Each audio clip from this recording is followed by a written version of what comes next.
I'm Scott L. Miller. It's the 14th of April, 2023. This is my vlog of daily life living in Leon, Nicaragua. Today we're going to be talking about what banking you need to do before you move to Nicaragua. I'll see you after the book.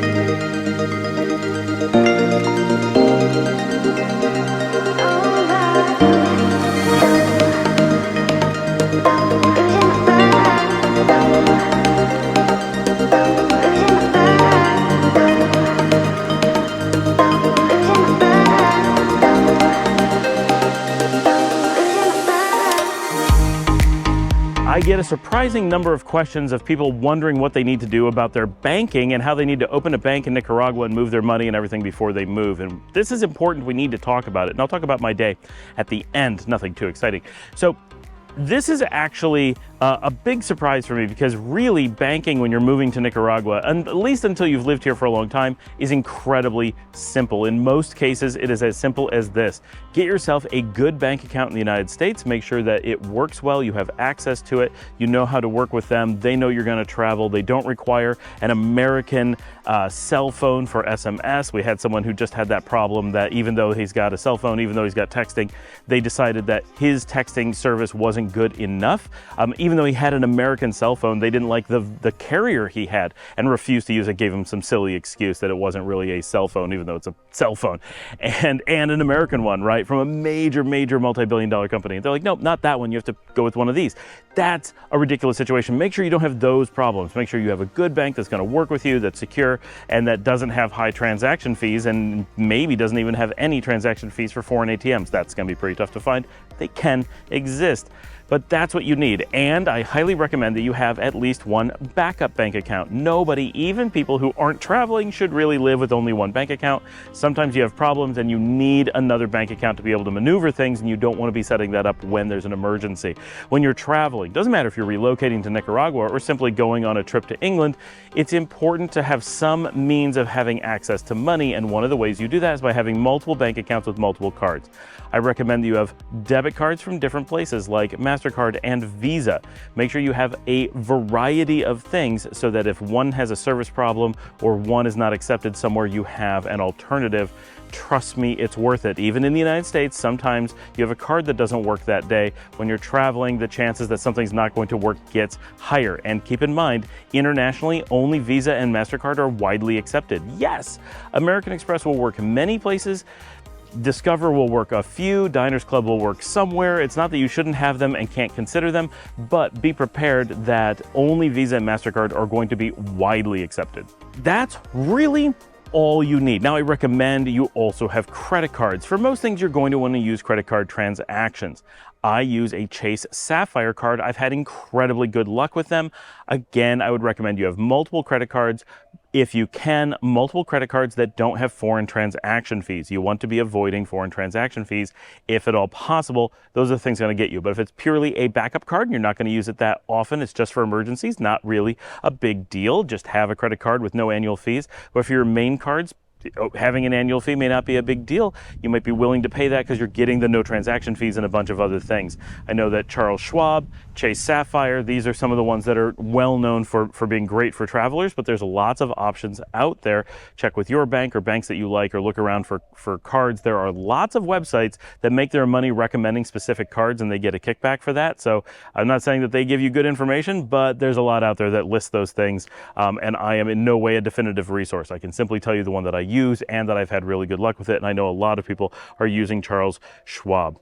So really, all you would generally be recommended to have, I would say, is 2 bank accounts with 2 debit cards and get 2 credit cards. More, sure, if you feel you'd need them, nothing wrong with that, but I would recommend having at least that much. You want flexibility, and you want to be able to leave some cards in a safe or in a hotel or whatever, and only carry necessary ones with you, but have access to things in case of emergency.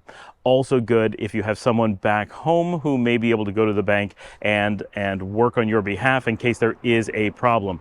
One time, this is not Nicaragua, but I was in Africa one time. I had a problem with my bank. I was unable to reach the bank. I knew my card had been skimmed. I was able to reach my father, and he was able to get a hold of my bank, and they trusted him. They knew who he was, and he was able to shut off my card. They wouldn't have let him make a transaction, but letting him tell them that an emergency had happened, they were willing to do. They shut off my card and nothing bad happened. other than the inconvenience of not having access to money for a couple days, but we were able to work with them and get that figured out.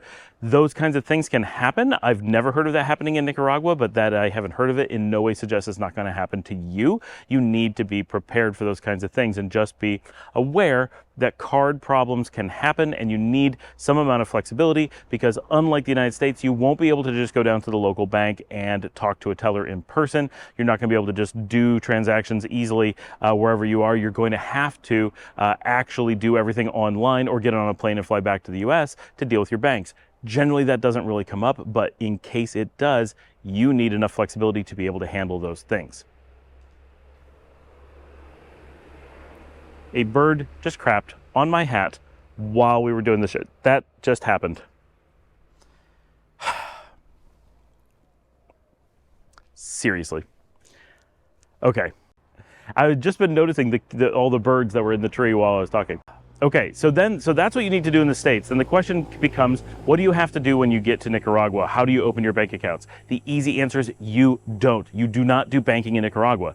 Then people say, how do I move my money into Nicaragua? In case it wasn't obvious from not opening a bank account, you don't move your money into Nicaragua. The whole thing isn't that hard. Remember, from other videos, we've talked about how relocating to a country is really just long tourism. That's all you're doing. As a tourist, you don't normally go to a country and open a bank account. You don't need to do that here either. Yes, you say, but I'm going to be staying forever. Doesn't that mean I require a bank account? No, no length of being a tourist requires that you open a bank account. If you get residency, then you're eligible to open a bank account, and you may want to once you have residency. Getting to residency is a long process, and you will have answered many of these questions for yourself along the way, and you'll know if you need a bank account or not, because you'll know if there's things you want to be able to do that you can't do with your American bank account. Maybe you want to have access to a bank account here. Maybe you have money moving around inside the country, and that would be handy. That's great. That's a down the road thing. That is not while you're a tourist. That is not while you're moving down. That is not before you come. That is years after you've established yourself in Nicaragua. Then you can start considering those things. Absolutely. Nothing wrong with wanting a bank account here, but you need to answer very clearly, why do I want a bank account in Nicaragua? There is no normal function that requires one, right? Not doing business here. Now, eventually you're going to want a bank account if you own a business here to be able to take money in the country. That's different. And that bank account will be for your company, not for you. That's different. That's a business discussion. And again, down the road. For you, you want absolutely no thoughts of bringing money into the country or having a Nicaragua bank account until you're a resident, and then only thoughts and discussion. It is not a foregone conclusion that you will need to do that. You simply will at that point consider it, and it's reasonable to take it under consideration. But as a tourist, as a long-term coming to Nicaragua to initially live, make sure you have at least 2 good bank accounts in the United States. Make sure you have at least 2 credit cards, hopefully that don't have foreign transaction fees, because you will be using them heavily. Be prepared that when you do need cash, which will be all the time, you will do so through an ATM, not through some complex transition through banks. You will not have a local bank. Even if you need to make local bank payments, you will do so through the super minis on the corner, not at the bank itself. You do not need a bank account to do those things. You don't need it to get cash. You don't need it to transfer between accounts. You don't need it for using the ATM. Just use your American or foreign, whatever bank accounts to use the ATM. Life is good. It is that easy for real. Don't even think of looking at local bank accounts. That is not part of the process. Thanks for joining me. Please remember to like and subscribe.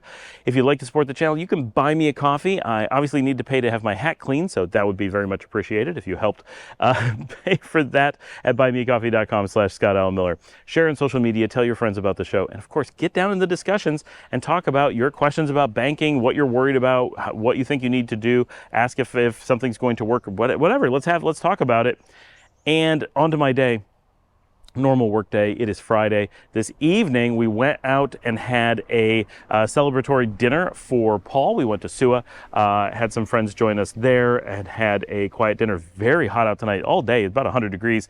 It was pretty hot at the restaurant. We were all dying and exhausted by the time dinner was over, just because it's so hot. It really takes it out of you. If you find a restaurant that doesn't have fans, it doesn't have a lot of open air, it can end up being really stuffy until really late at night, especially during April when it's the hottest.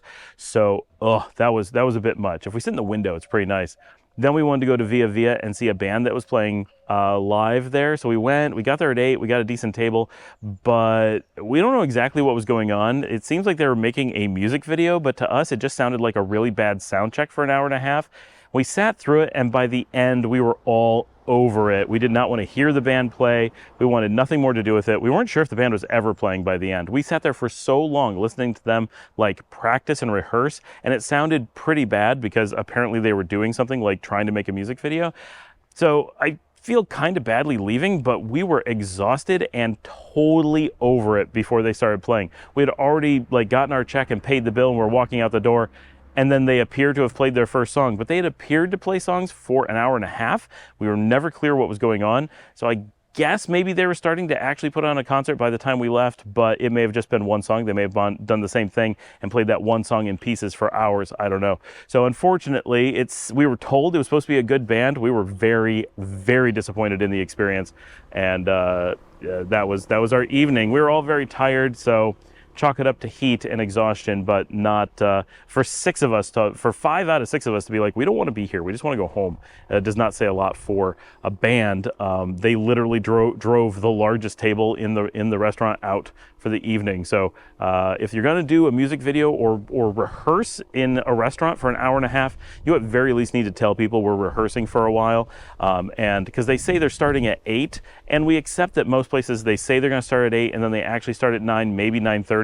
But we were leaving at 9:45 and we're still unclear if they were starting or even playing. So at some point you go so long, and this is Via Via, because they're a hostel, they're required to close at midnight. So everybody cashes out at midnight, everything's done. That at 9:45 they weren't well underway means there wasn't going to be much of a concert. At most they had 2 hours to play, and normally they take more time off between sets than they play. So maybe it was going to be 30 minutes of music. The whole thing was very weird.